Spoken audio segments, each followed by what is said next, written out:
So this is actually about the fourth in a series of talks on lineage. And it's the first one which I think we're actually managing to record, so I don't know whether we'll go backwards or whether we'll just say, hey, this is the summary.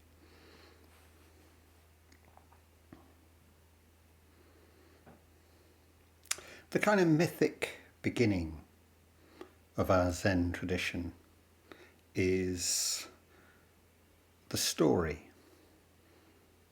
of when the Buddha is teaching on Vulture Peak. Vast congregation. Holds up a flower. And one man, Mahakashyapa, smiles. Actually, in the story, he tries to control himself and not smile, but he smiles. And this is the moment of transmission. First generation teacher to second generation teacher.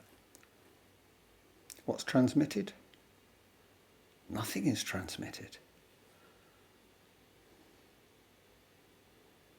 And so on, and so on, and so on.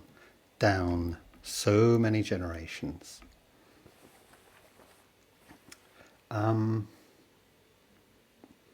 And we talk about this in the traditional koan literature as you will tangle eyebrows with Joshu or Isan or whoever.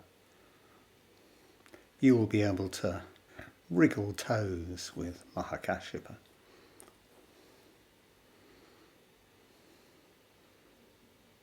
And yet, on the other hand, equally the tradition says you find enlightenment on your own, and then you have it confirmed to you by another, meeting the enlightened person.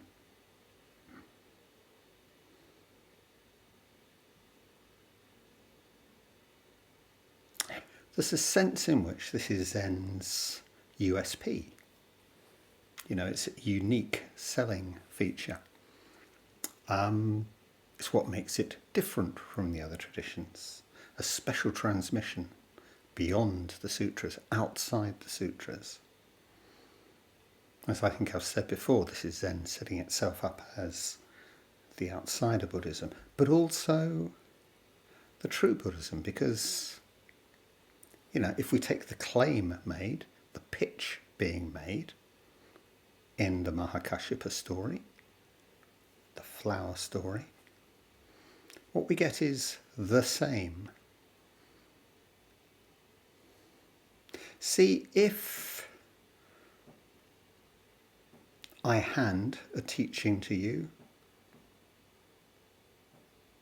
there's a possibility, or actual fact, an erasing certainty, that your understanding of it will be different from mine. Over time, anything is like a game of Chinese whispers. Even if we're still learning and reciting the same sutras, even if we're still going through the same processes, the same rituals, our understanding will inevitably drift. And yet this mind-to-mind transmission of nothing, cannot degrade. There is no transmission loss. It's perfect. The line remains unbroken.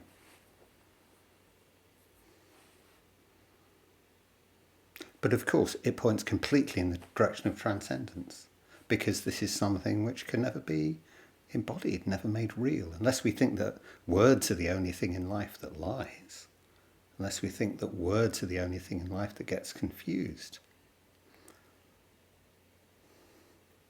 Transcendence, the one, perfection. And so we have this fundamental tension. What are we trying to do? And if we think of this line of lineage, this line of transmission, it's, well, it's a line. It's one-dimensional. Has a beginning. It's like a timeline. But life is not one-dimensional. Life is, as a minimum, 4-dimensional. We exist in space. We move through time.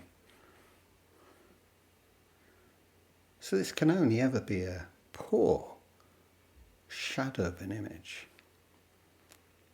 But there's one huge consequence of this, because obviously a line is a line, but a line in space has an outside. We have the line of transmission, this absolutely same, identical transmission, and then we have everything outside it, the jumble of world, of coming and going, of arising and ceasing, of purity and impurity.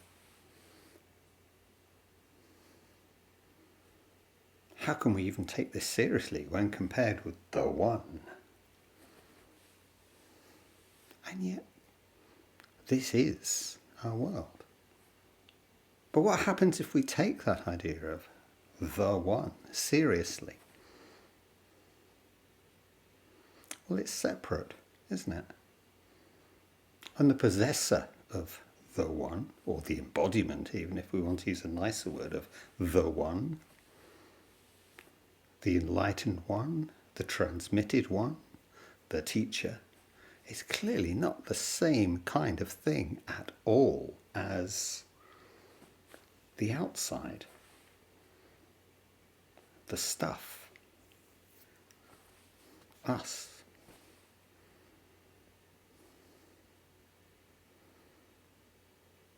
Now we might at this point remember that Zen is a teaching of not separate. This might give us pause. Or we might just think about, Zen master. That's an interesting way of putting it, isn't it? And in actual fact, that term embodies all our fantasies. Why do we want to become a Zen master? Why do we think it would be cool to be a Zen master? Why do we think that I could never be a Zen master? Because it's the discourse of mastery. I obviously want to master my, as we say, body, speech and mind. I want to be able to control my mind. Speak nobly. I want to, certainly suffer no pain.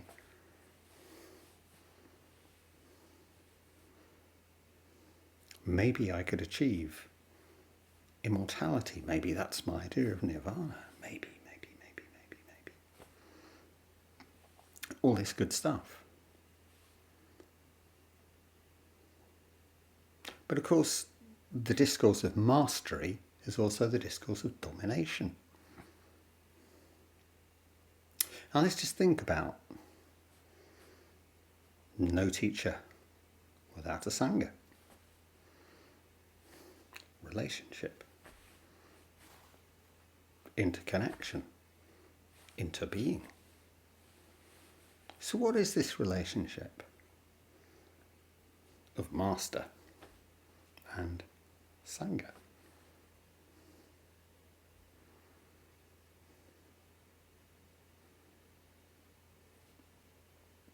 The very term master is an invitation. This version of the idea of lineage, which I've given you, is an invitation, even a demand, to see that fundamental separation, which is always going to be in itself a relationship of potential, if not actual, spiritual domination.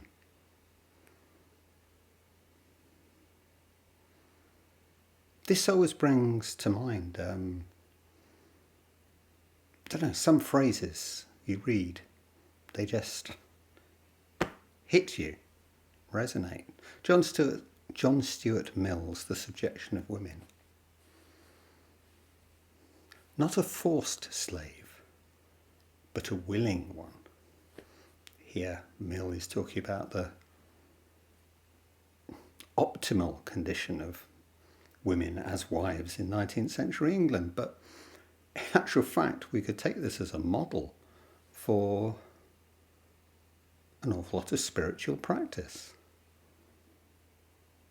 In order to place myself in the safety of the master, I voluntarily submit to them.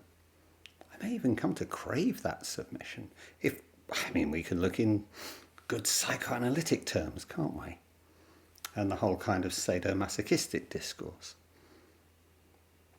Safety and certainty and subjection. And obviously I'm not saying that this is a necessary condition, but it bears a strange affinity to this myth of what Zen is.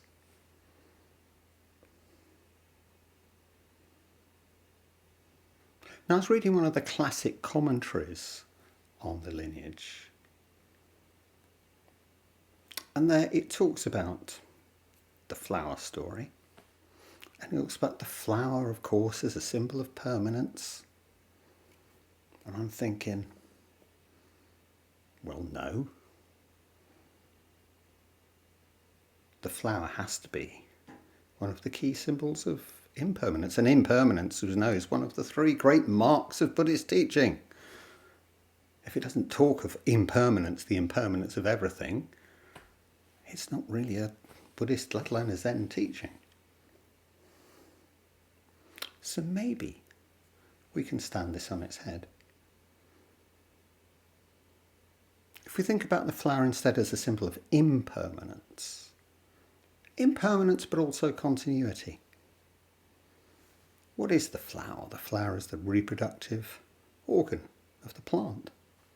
It's what allows one generation to move to the next generation. But it's not vegetative reproduction. It's sexual. It's hybridizing. Always. And whether, we as gardeners are trying to maintain the purity of the variety or the purity of the species, the plant's nature is always to go and hybridize wherever it can. And I think that's an important point. Because what's actually going on in this 3D, 4D world that we actually inhabit?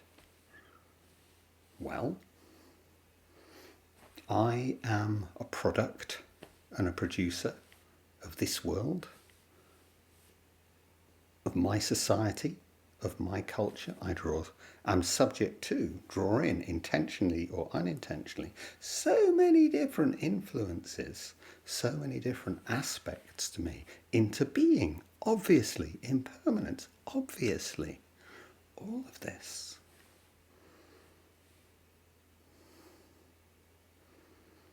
What if instead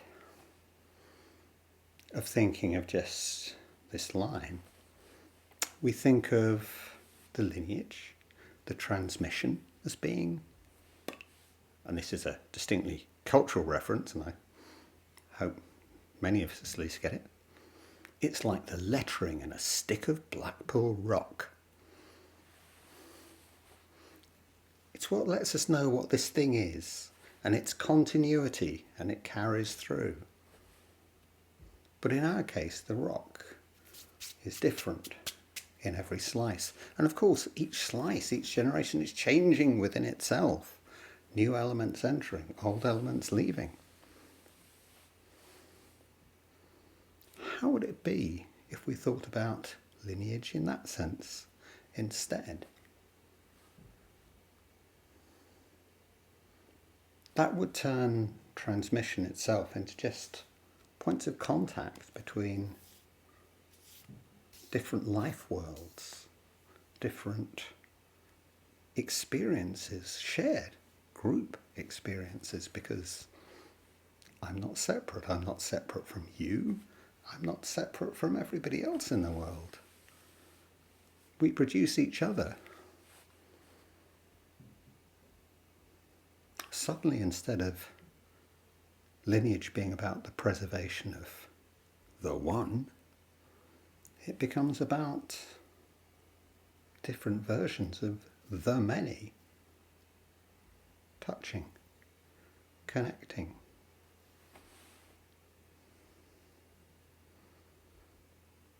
And if we think about it, come on, Zen is all about discontinuity.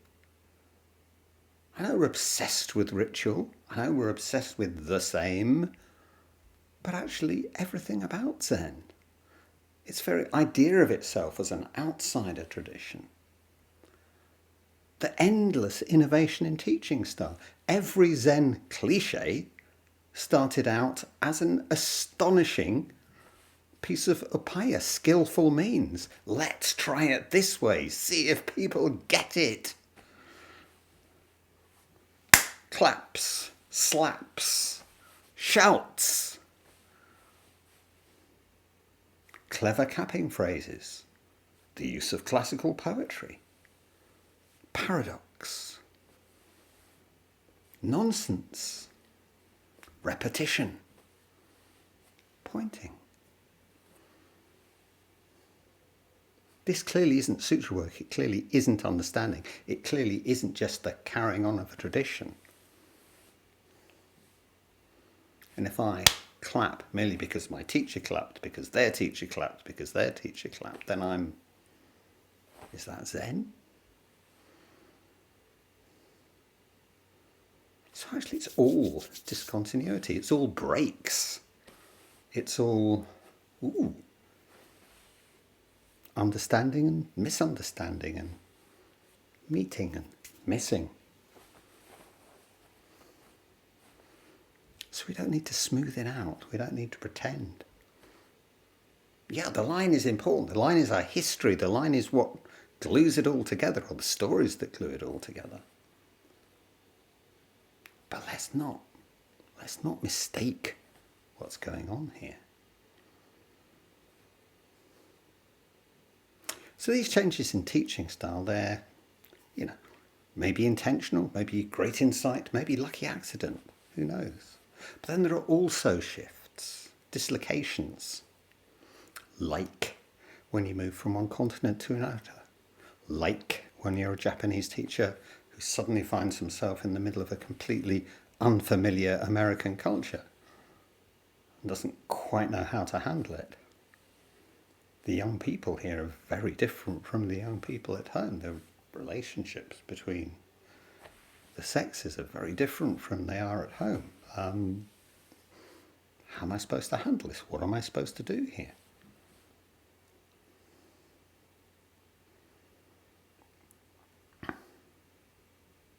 And kind of four of the main Japanese teachers who brought Zen to the States. Shunryu Suzuki, Eida Shimano, Joshua Sasaki, and of course Taizan Mayazumi, who's our great-grandfather of the lineage. Three of these became involved in very slowly emerging but continued sexual and other scandals. Even Shunryu Suzuki, his successor, Richard Baker, ditto. So it's not even a Japanese thing. And we can talk about this in many different terms. We can talk about, the psychological stresses of moving to a different culture. We can talk about the kind of awe of us Westerners when confronted by a genuine embodiment of the wisdom of the mysterious East. And that's perfectly valid ways of talking about it, but in terms that I'm trying to talk about lineage here, we're talking about separate. We're talking about the one and the sangha. We're talking about seeing the teacher as something different and awesome and wonderful, and well, that's why I put them on a pedestal. And it's not simply that, because the real killer with all of these stories is not that they happened, because, chances are, but because their sanghas were so slow to respond, and so partial to respond, and so confused and embarrassed and shamed in their responses. Because they still fundamentally saw themselves as separate, as other than, even when some of them themselves were senior teachers. And obviously in all kinds of domination, all kinds of mastery and enslavement, whether that's physical or domestic, spiritual, whatever terms we want to talk about, a consistent theme that comes up is how often victims will excuse, even justify, their domination, their abuse. And we see that throughout the reaction of sanghas and individuals concerned, and that really seems doubly tragic. All of which is, as you might have been expecting, me getting around to mentioning the fact that in 1983, our founder of the Ordinary Mind Zen School, Charlotte Joko Beck, in effect turned round to her teacher, great teacher who everybody acknowledges, one of the most wonderful Zen teachers of his generation, no question, Taizan Maizumi, and said, "You're regularly having sex with my almost underage daughter, and you're a drunk. I'm really not sure I can work with you anymore." And left and founded the San Diego Zen Center. And it's clearly not irrelevant by any means that Joko Beck was a mother, and Barbara Beck's mother, quite specifically. And in a sense, that's an unbelievable break, a rupture. What? Should we disinherit? Should we scrub Maizumi from our lineage? Do we say we're beginning again? But I think if we look at lineage in terms of not separate, we can see that this is actually, weirdly, the lineage in itself doing exactly what it should be doing, which is, we've gone well astray here, haven't we? Correction needed. We can reinvent because the lineage is actually freedom. It's about constant reinvention. And if some of that reinvention is going in a decidedly off direction, we can still reinvent. So the fact that the only woman credited in our lineage is actually the founder of our own Ordinary Mind School stands as perhaps even more remarkable. But we can correct that, and we can move onwards, and we can move forwards.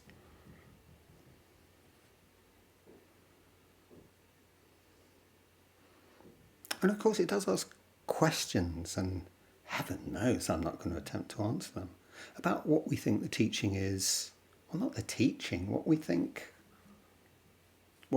this it is and isn't for. To try and demystify this whole idea a bit, I quite liking using the image of the teacher as the bus driver. Somebody has to drive the bus. Happens to be me in this case, somebody else. And you can say of Taizan Maizumi that in many ways he was an extraordinarily wonderful bus driver. But also a sexual abuser and a drunk. And we do have to think a little bit about the relationship between those two things. In fact, one of the traditional images, or not traditional, but images which we have been using as well, is there a difference between your spiritual teacher and your brain surgeon? Clearly, your brain surgeon, you're not really so interested in whether they're an upright human being, whether they pay their taxes on time, kind of thing. You want them to be extraordinarily good at brain surgery. Fair and perfectly true. Maybe we want something more whole out of a spiritual teacher.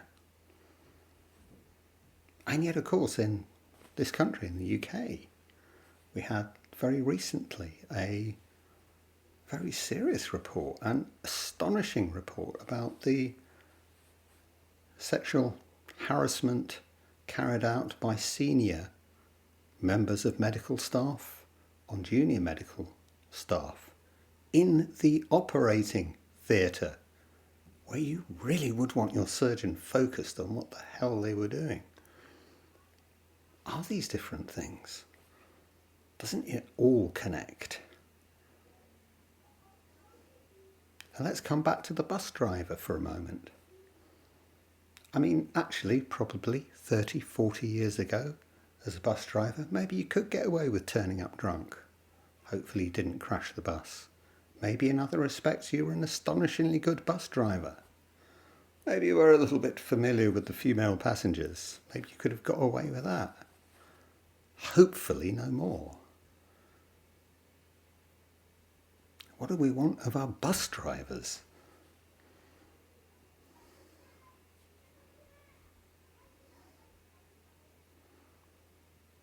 So I guess the message is Sangha, teacher, world, not separate. No uniqueness on the vertical line, but a succession of worlds coming together, touching, threaded on this stick of Zen rock. How are we going to be? How do we realise not separate? How do we realise not special?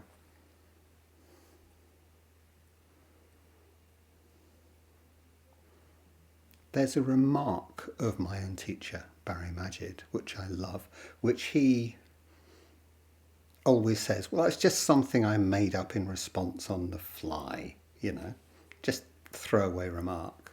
But actually I've come to enjoy it and savour it more and more, because I think it has, well, you see how you take it, a field of truth about it.